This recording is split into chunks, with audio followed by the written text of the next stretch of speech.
Will you learn something new about the Royal Air Force in 60 seconds? Join me in Inverness to find out.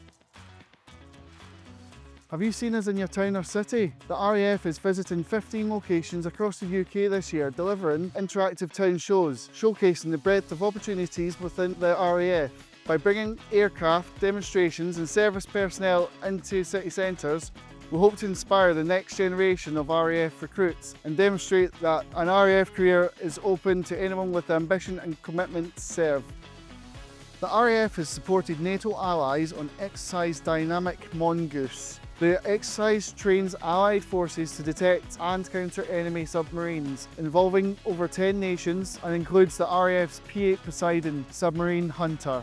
This is an annual anti-submarine warfare exercise which prepares NATO maritime crews to respond and adapt to any type of threat from seabed to space. How are you supporting Armed Forces Week?